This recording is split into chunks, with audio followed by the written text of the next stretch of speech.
Hey, what's up, everyone? We gather again. We get a little post-game coverage, Browns film breakdown, the show version here of your Cleveland Browns 20-16 loss, the Philadelphia Eagles. I'm Jake Burns. Peter Moses is going to join me as well, and we're going to take about as much effort as it feels like the Browns are putting forth right now in terms of talking through statistics, what it looked like, initial thoughts, reactions. But I think, Peter, the point is that we're getting numb to this. We're getting used to being 1-3, 4, or 5, and that's a pretty tough reality. Like sitting down on Sunday, I'm sure here you would probably feel the same way I did. It's just, and I can't think of the last time it felt like this, but I felt like I was sitting down to watch the Browns lose, and I haven't been there in a while, and it's a weird feeling to have. Obviously, there are people diverting their attention to doing other things on these days, but I still, we talk about this a little bit. We run a website where we have to cover this team no matter what happens, but I could not think of the last time I sat down and I'm like, this team is definitely going to lose. That's been a while. I don't know if you were there, but I was there. I just want to make a slight correction about the effort we're going to give as it relates to the Browns, because I think at least our intention is not to deceive or be dishonest with the people following us or the website. That part of it's true. That part of it's true. I think the thing that I keep coming back to, and I totally agree with you, just looking at this score, hey, this is what they score every week. 16 points, and actually it was really 9 because Myles Garrett put up 7 by himself. Mm-hmm. I think they're the worst team in the league. I do. Who are they fighting with for that right? That's the question. Because a couple of them you would think, maybe the Raiders, the Panthers would be in that world, right? Lost to the Raiders. Panthers beat the brakes off the Raiders. You would say the Titans, but the Titans, you can't ignore the surrounding factors when saying they're the worst team in the league. That I think it's really Jacksonville probably too. I think they beat Jacksonville, and Jacksonville's a one-loss team. So those two are like punching up at each other. That's the theory here, right? Yeah, but I think you're right. It's like and I think the worst part about all of this too, which makes it like if it can get worse, is they've played 6 games, and you could argue that they should have won 4 of them. Yeah, I think you could get there. I think you can get there. I think you can get there with the Giants. You can get there with the Raiders game. You could get there today. I don't think it's hard to get there today. You could argue that they could be a 4-win team right now. I mean, a couple things here or there, right? It would be smoke and mirrors, 4 wins, 3 wins. I'm not saying they deserve 4 wins. Right, no. That would be, I mean, ugly 3 wins are better than 1. So, yeah, you're definitely in the I think in a fair space to consider them a team that could have had those types of wins, and they're running out of games like this, Peter, where they could have those larger windows, right? So that's the part. The one other thing I'll say too before we get into the really sad stuff of breaking this down, I was thoroughly unimpressed and almost, dare I say, concerned about the Eagles and what they look like coming off a bye week. They look like a team that is totally lost their mojo and sense of direction. And there's a lot of similar traits that I felt watching this Browns team where you're like, this just feels disconnected.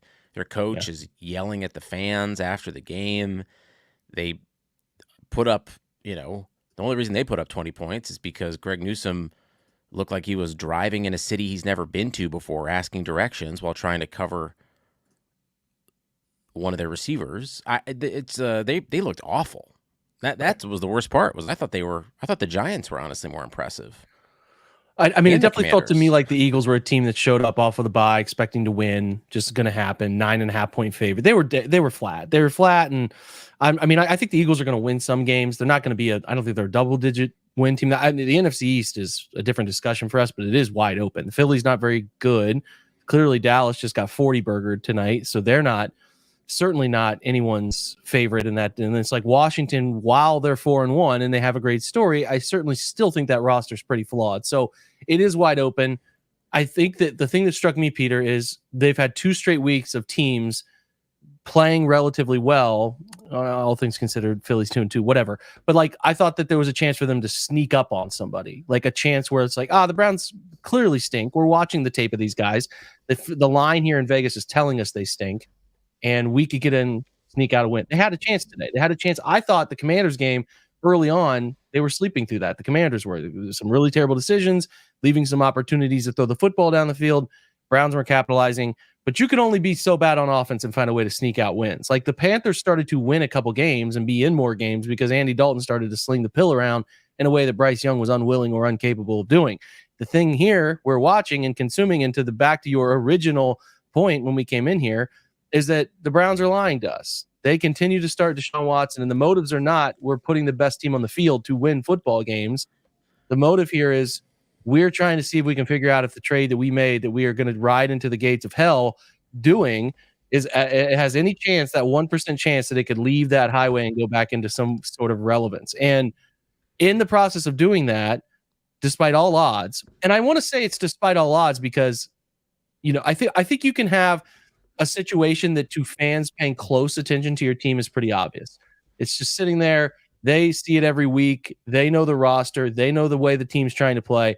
When you have everybody, and we're getting to the point that it is everybody around the national perspective is unified on this stance and right, and it's getting more embarrassing every Sunday, where we see today Mitchell Schwartz, longtime NFL offensive lineman, obviously drafted, played in Cleveland to start, is pointing out how embarrassing this is. That's people entrenched in the NFL. I thought Rob Gronkowski did it at halftime last week.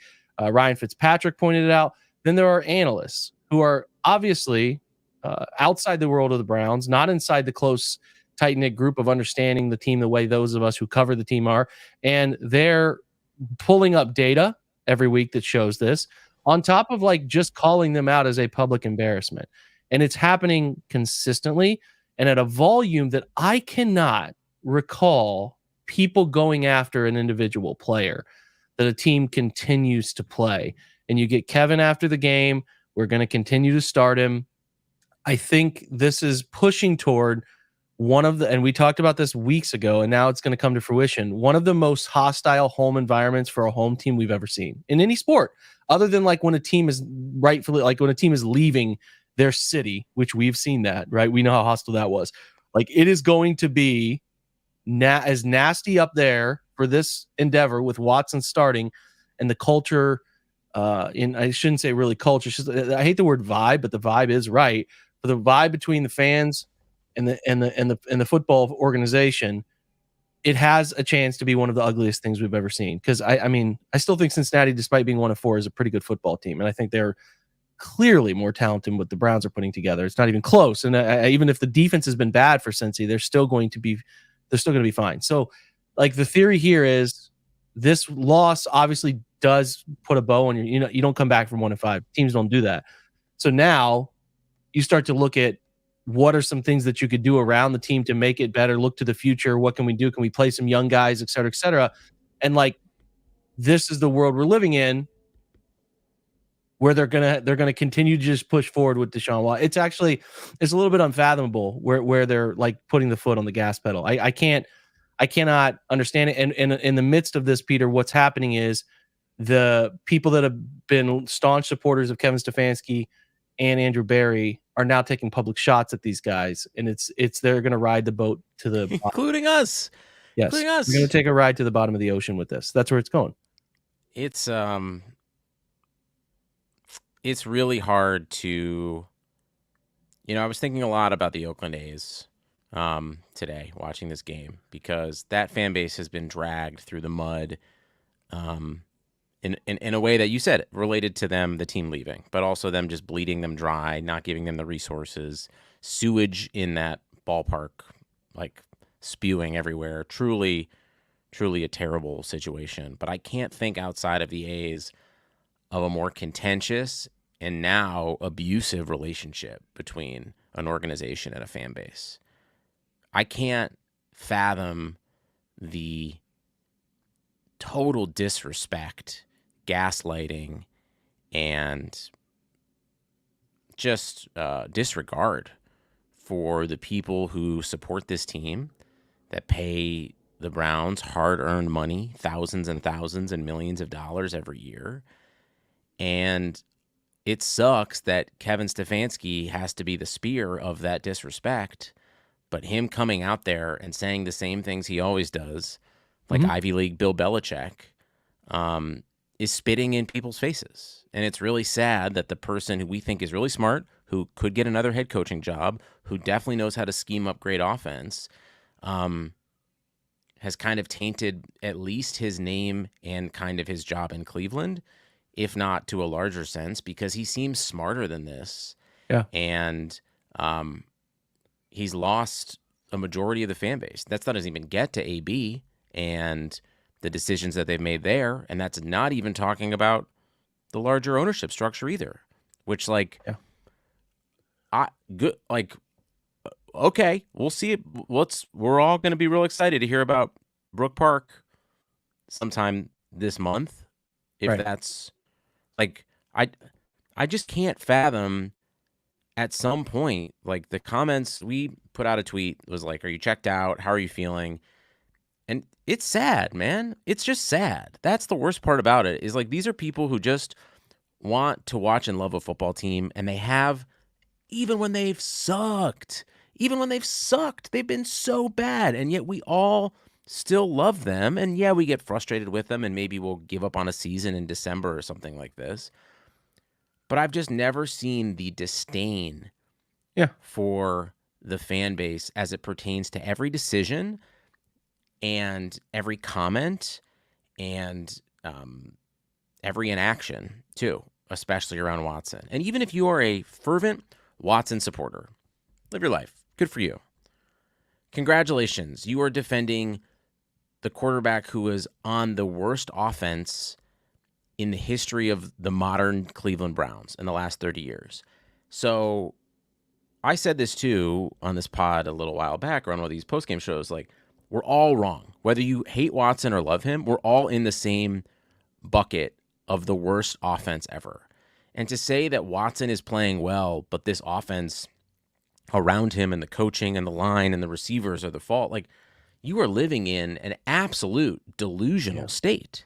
That's asinine stuff. It's like, you're just living in an absolute fantasy land. If you're retweeting completion percentage of a second half of this game, like, you are living in another reality. And good for you. Must be nice over there. But it's not even about defending Watson anymore. This is just what any team with half amount of respect for themselves and their fan base would do, is switch it up. Just switch it up. And the fact that they're going to drag this into, I'm going to the game with some folks from the website, the Ravens game, and I am fascinated to go there because I just want to see what it's going to be like. I don't think they're going to win. I think they're going to lose by 40 points, but it's more about the human experiment of how much can one fan base take. And I don't even think the Bengals game, like, they might bar fans from the stands for the Ravens game. It might look like COVID because they don't want people to deal with this. So I've ranted here, but no, you're right. There's levels to this stuff where they used to be this lovable loser brand, almost like Cubs like back in the day. I mean, the Cubs turned it around obviously for a stretch, but what I'm getting at is, like, you could make fun of the team and all feel like there's a bunch of joy around, like, they're almost so bad they're laughable, and we can go to the games and show up and pay $6 in November, December and go. And there was that, like, camaraderie, like, put your arms around each other, and they've ruined that. Well, some of it is their own doing, where they, like, figured out how to actually run a football team, and then they figured out how to run a football team without actually figuring out the full, like, force of how to run a football team. Like, in the midst of solving so many things around the quarterback, what did they never solve? The thing that we watch them hang jerseys and names and all of this stuff. They never solved quarterback. They thought they did. So they risked so much about their soul and personality around what they were doing in taking on the Watson situation without understanding everything that came with it, or the ramifications of what he would be from time missed. And obviously the person altering from Houston to Cleveland, and that big swing and miss is just ultimately going to cost people jobs. I think we had this conversation before the season, which is, can Kevin and Andrew survive this? Is there a way in which these guys can survive Watson not being the answer and get another chance at a quarterback. That answer would have been true if we were sitting here and they were like 3-3 right now, right? If they were 3-3 and they hovered and they maybe ended up 7-10 or 8-9 or 9-8 or something like that, you would say, okay, everything around the quarterback was pretty good. They got that stuff solved. Watson just didn't work out. But the thing that's happening and unfolding right in front of our eyes is that everybody around this entire situation is folding. It's just bluntly, obviously, everybody's like, I don't want to say everybody, because like today, for example, again, like guys like Rodney McLeod played pretty well. I thought Shelby Harris played pretty well. I thought JOK played pretty well. On the other side, looking at the offensive line, I thought Batonio was good at first glance. I know Jedrick Wills had a penalty, but I thought otherwise he was fine. There are guys who are like fine, but the core of this thing is that they are regressing. The roster's regressing, and we're coming to this realization as a fan base that what they did here, while there was a lot of good of what they've done here, it was not good enough. And what we thought was we paid 20 years worth of struggle, trial, tribulations to get to the point that they would build this thing out and be really good. We got that little sweet taste, a little appetizer in 2020 about, oh, playoffs, a win. This feels really cool.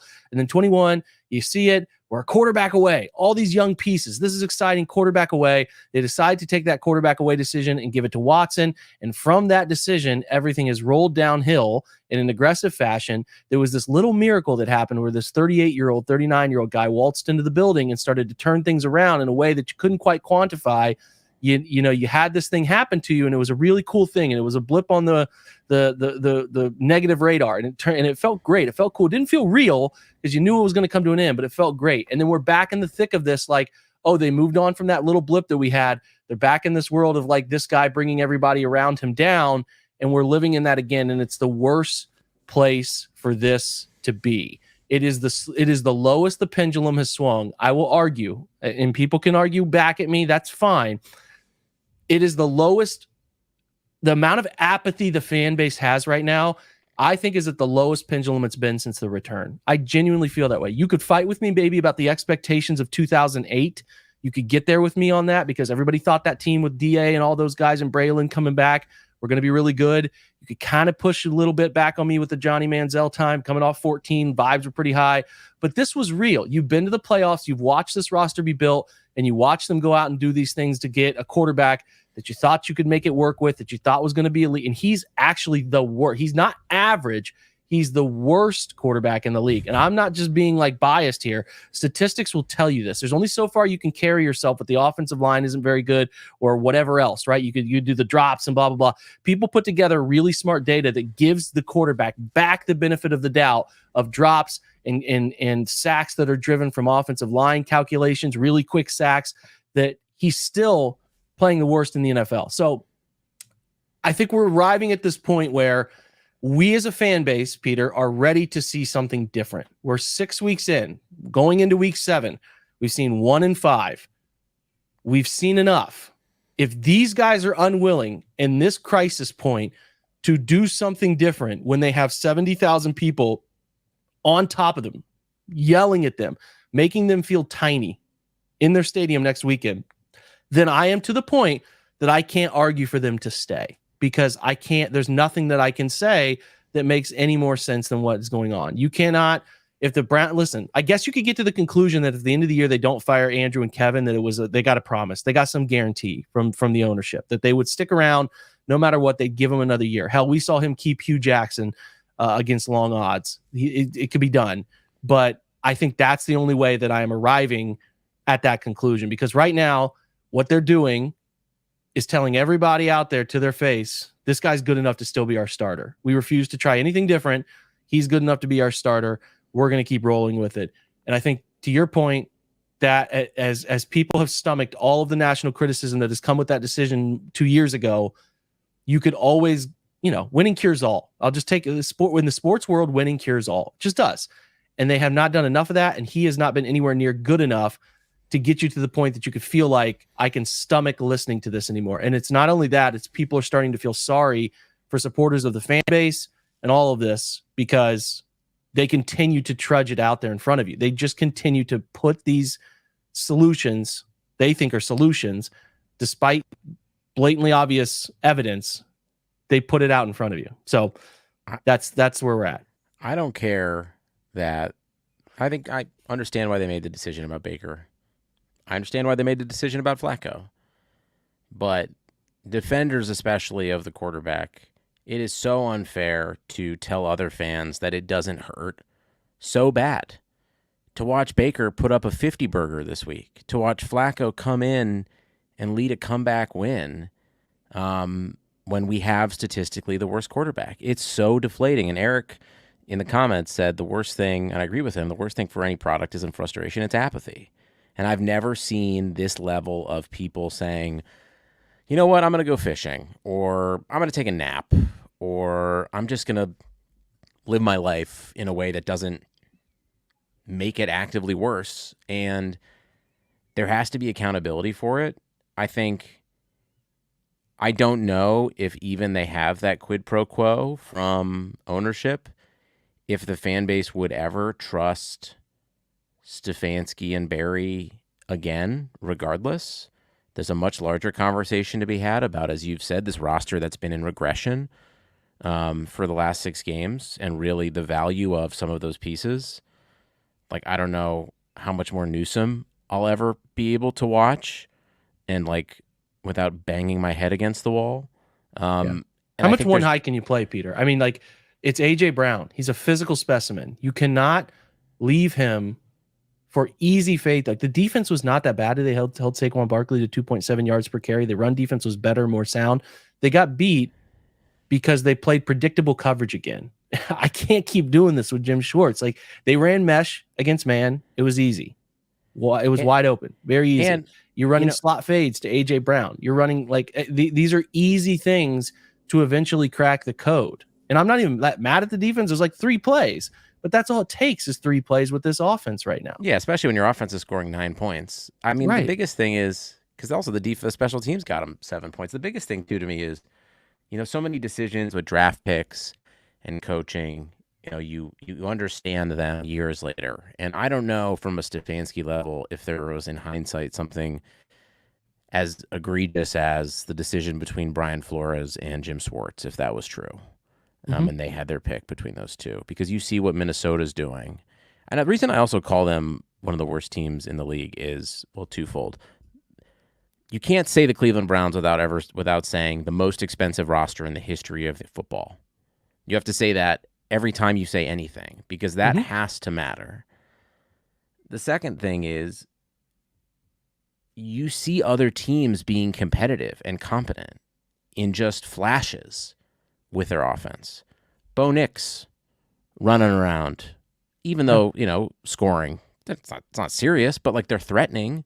And there has not been a single moment where you feel like the Cleveland Browns offense has done anything threatening competence at any point over the first 6 games. And that is just so demeaning to watch for 3 hours every week. And then to send out reporters and saying, we're just going to see, we might just see Watson through this whole thing. Who knows? Yeah, that message is clearly being sent out. It's being portrayed through those close to the team. It's like, and how you can say that with a serious face, knowing the people that you're covering this team for. Like, at what point I don't know. It's just really this like very cynical bet of just like, how much can you punish a group of people because of their geography or family lineage have loyalty to you, and when will you break them? And everyone else just gets to like watch a football game and be like, oh no, the Packers didn't do well. Okay, off to next week. And like, we are like questioning the existence of God on a weekly basis as Browns fans. And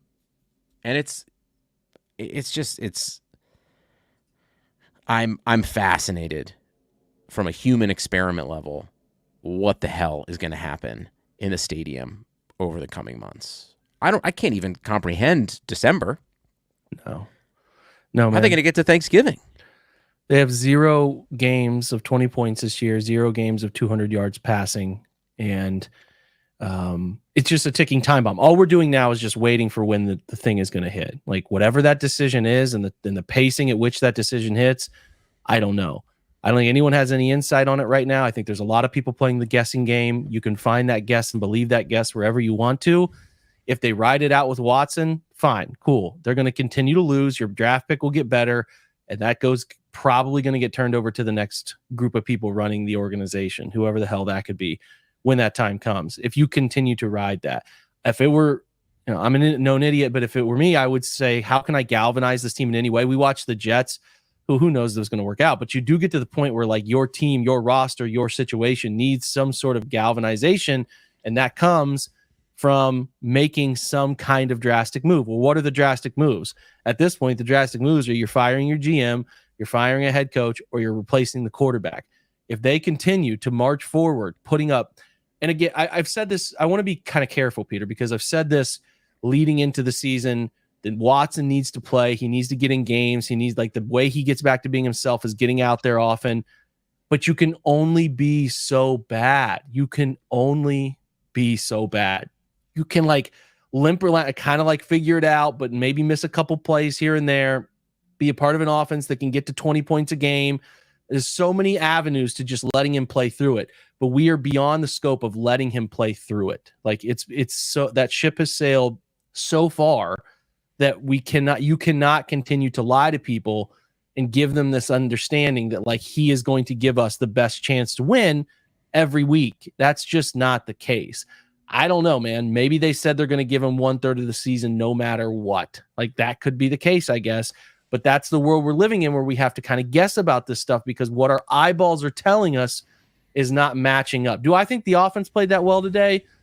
Collectively, they ran it pretty well. I thought the two backs between what ultimately ended up being Deontay Foreman and Pierre Strong were fine. They ran it well. Jerome Ford had a couple before he got hurt, so I didn't think that was the problem. Was nice to see. That was fun. Couple screens that broke free. I think as well, what continues to happen is their third down disaster. Like they're a third down disaster to the narrative that I think they were 0 for 25 at one point in their last 25 third downs until they hit that Pierre Strong random screen late in the game. So they can't. It was hard to keep track because they were just honoring Kenny Albert's 500th game throughout the entire nonstop. It was the party. But what are you going to talk about? That was and I said this during the game too. Like this is the least interesting football game I've consumed in a long time. Like this is just a boring. Both teams are kind of boring, but I just am like, okay, so what's stopping them? If they kind of ran it better today and they didn't turn it over, well, they had a bunch of penalties to the point of like false starts, several of them.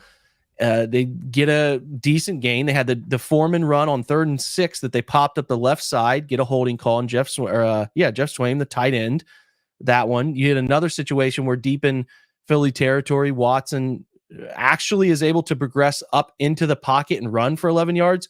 Michael Dunn gets called for holding. They have, like I said, several of these delay of games that happen. Like, I don't know how those are happening at this rate in week 6, and they have false starts. Anytime they take a negative, and it's funny, you turn on the better offenses in the NFL and you see them overcome these things all the time. But if the Browns put their foot in the mud puddle one time, it's done. They cannot overcome that. So, yeah, they ran it a little better. And, yeah, I thought they kind of protected a little bit better. I thought some screens came together. But that's like, what did they turn out? 266 total yards? They can't keep any drive alive. They can't move down the field and overcome any setback. And it's an anemic downfield passing game. So I'm just like, I'm as frustrated as everybody else is about it. But, and then two, you get to a 4th down and you have a real chance to just run a quarterback sneak. Like everybody else had been sort of, and I have to watch all 22, but everybody else had been sort of packing it in, playing double A gaps and walking people down inside. Philly wasn't just sort of a generic underfront. They had a chance to just run a simple quarterback sneak, and they decide we're going to hand the football off on a fly sweep to Cedric Tillman, of all people. And it's like, I mean, everybody that can get in the way, whether it's the play calling, the pre-snap penalties, a holding call, like everything that can get in the way, it's getting in the way. And it just kind of I'm looking at the offense, and I find myself thinking there's just a massive void of leadership here. There's a massive void of somebody to drag the group along, and they can't do it, man. They can't do it. And I just don't see how the status quo and trotting it back out in front of our faces every week is going to change. Like, I would be honest, I think they're close, man. They're right there. I think you get a couple things to move. No, it's not. It's going to continue. And they haven't even played the league's good defenses yet that are coming. They're coming, man. I'm telling you, it's going to be, you think it's hard right now, guys. I'm telling you, it's coming. I think we are going to experience waves of Browns fans hoping the Steelers destroy the Browns offense. And I might be one of them. And I truly hate the Pittsburgh Steelers more than anything in my life. And they kind of deserve it. They kind of deserve it. I don't know. I don't know. I don't know how this gets better. And I do think, man, I started this joke in the preseason, but if you let Vrabel walk out of the door at the end of the year without putting a Scrooge McDuck level of money in front of him, and he just goes and takes over for the Jets or whoever. But that's the point. We're getting to that point. That point we're making in October 13th of two guys who just got extensions is how drastically under the expectation. No, I know, but I'm getting it. Like, you have to like them enough to extend them. You can't just arrive at an extension as a franchise without some belief that you got the right guys. So, like, they're at least in that level of respect for, and everybody, it's pretty universally praised. Didn't see many people arguing either of those extensions from outside of the Browns bubble either. So I am of the belief that I think they thought it could start poorly for them this year, but this is way under expectation, and they're rattled, and they have no change up to this that they can maneuver, and they have no answer. It's happening right in front of our face, or we would see them, because they're not acting desperate in any way. They're not acting desperate. And these would be, in theory, if you were worried about keeping your job, the most desperate times. You're 1-5. You're 1-5.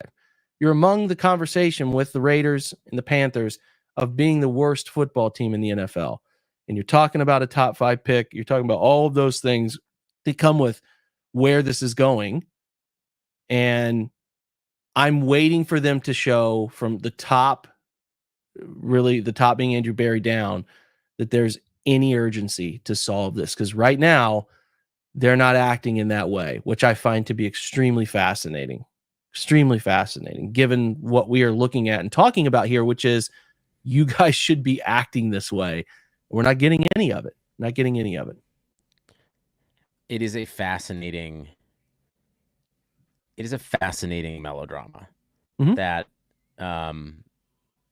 we can't even have the conversation about Watson's contract or the future, or maybe you could trade him and attach a couple. Like, we can't even get there. No.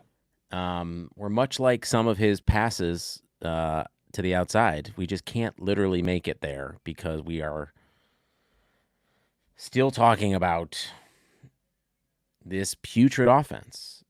It's wild.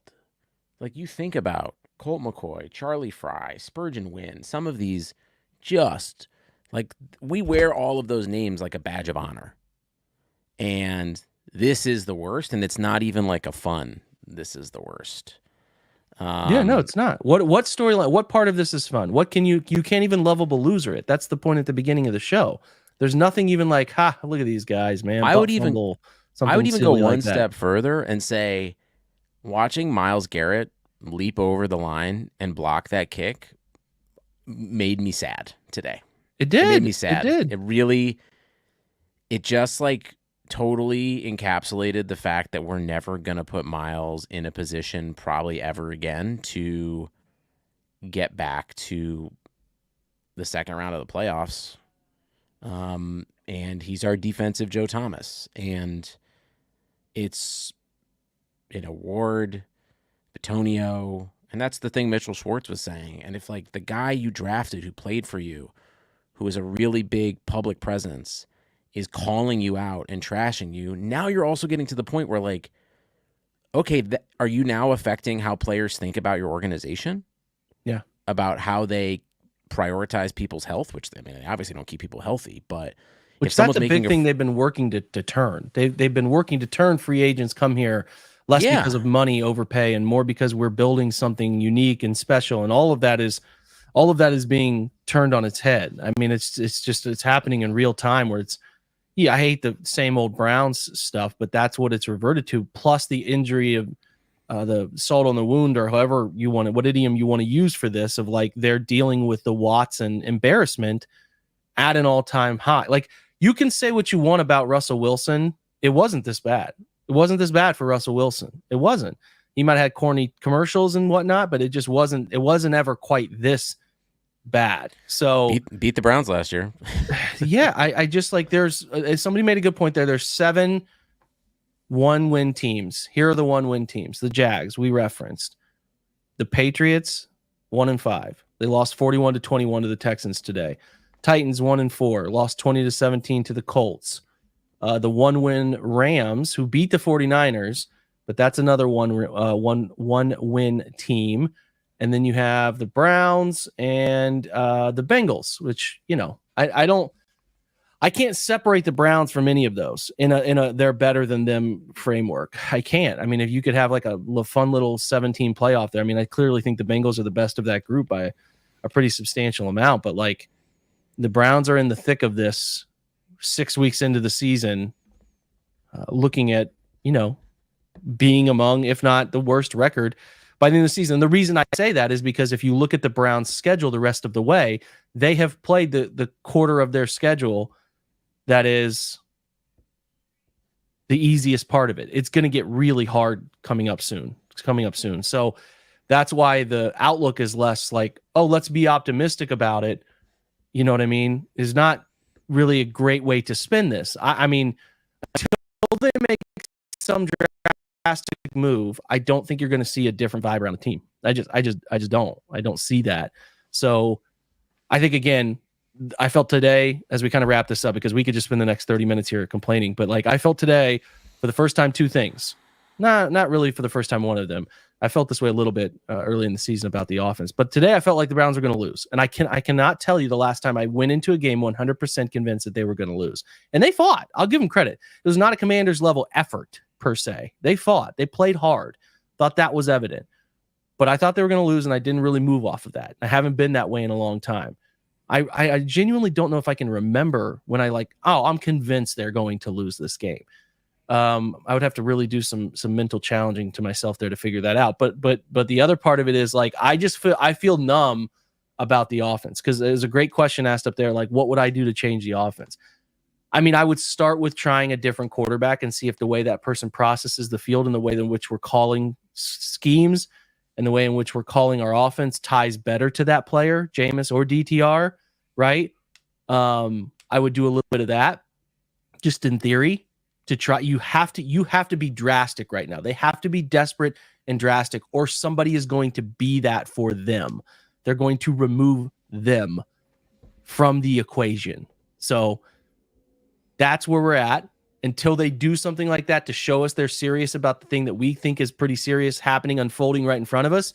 I have a hard time feeling anything more than numb, Peter. I am numb to this right now. I said to myself in the third quarter, if I were not covering this team and passionate about covering football, I would be doing anything else right now. This is the least interesting thing I've watched. I know where this train is going. I know what this offense is doing.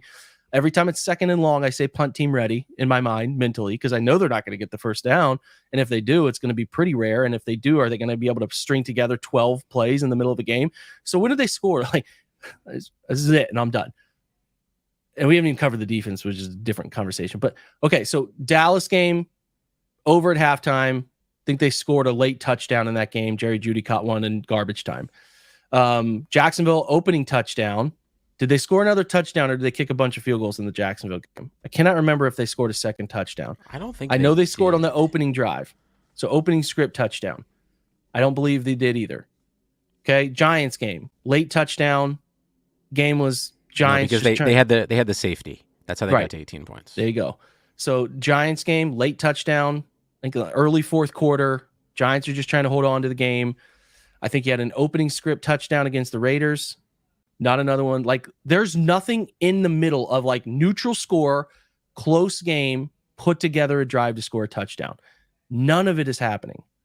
They're going to push the boundary of historically bad offense. They're there. Like the stuff that was tweeted out today about Watson being among the like Jamarcus Russell tier of I think it was either quarterback rating or something of the like, or expected points added through 6 weeks of a season.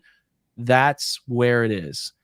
It's going to be what crazy statistic can we come up with next week that tells you how bad the Browns offense is.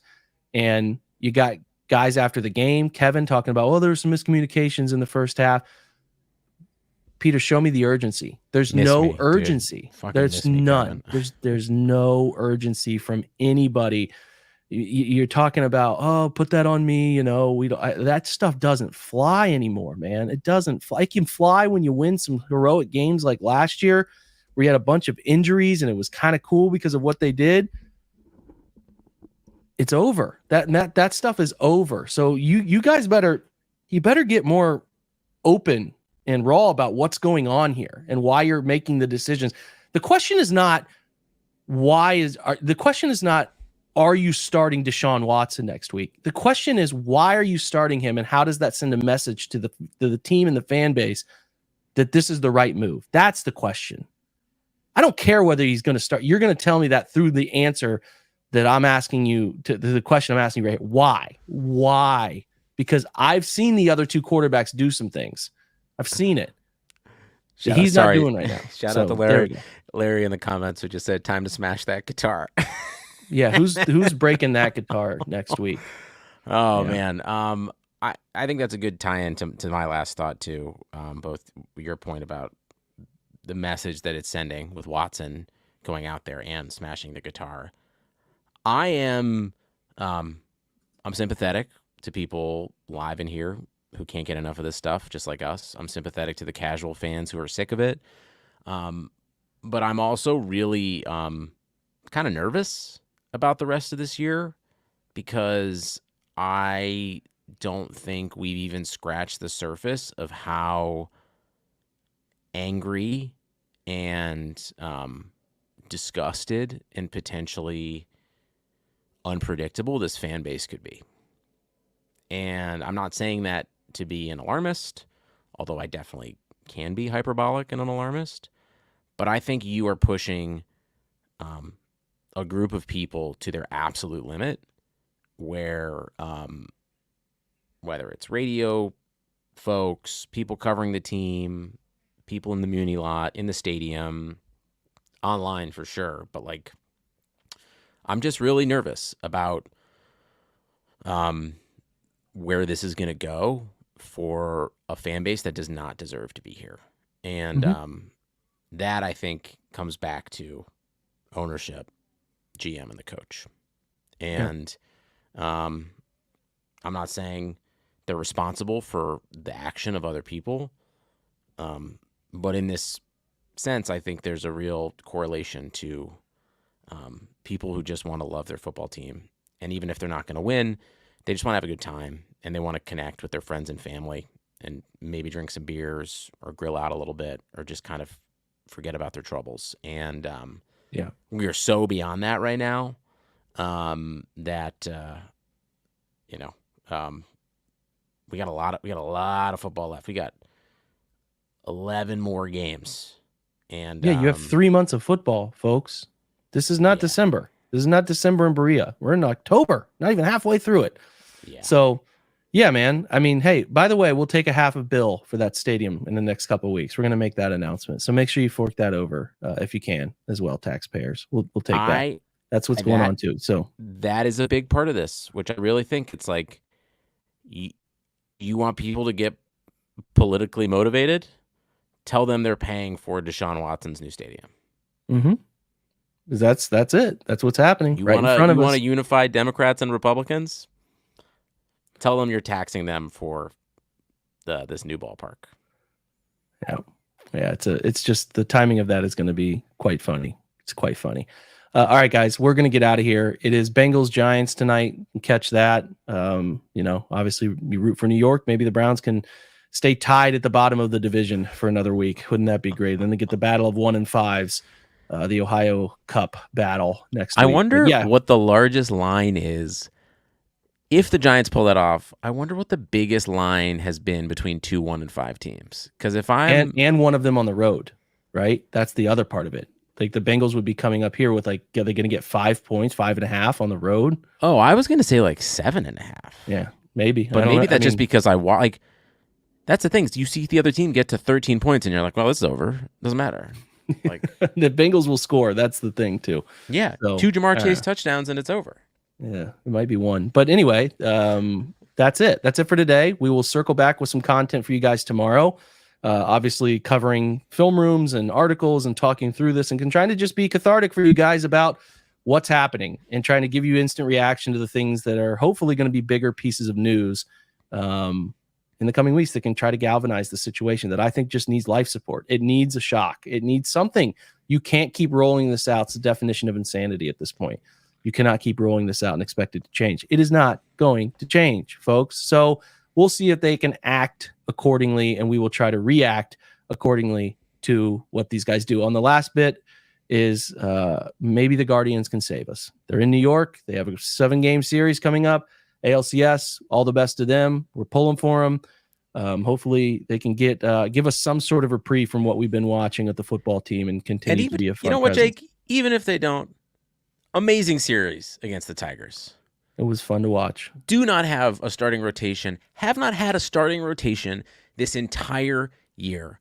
And not to bring it back to the Browns real fast, but the adversity that team, sometimes self-imposed with their ownership, gets through to have a payroll that is a fraction of these other 3 teams. They've been a really fun team to root for. And even if they don't make it through, I'm glad that they at least show the respect to the Cleveland fan base that they deserve. Right on. Close with that. Could use a little respect from the Browns soon. We'll cover everything for you, Browns Film Breakdown, over the coming days. Thanks for being here, guys. Have a fantastic Monday. If you're listening to this in the podcast form, if you're live with us, have a good rest of your Sunday night. We appreciate you much, and go Browns. Go Guards.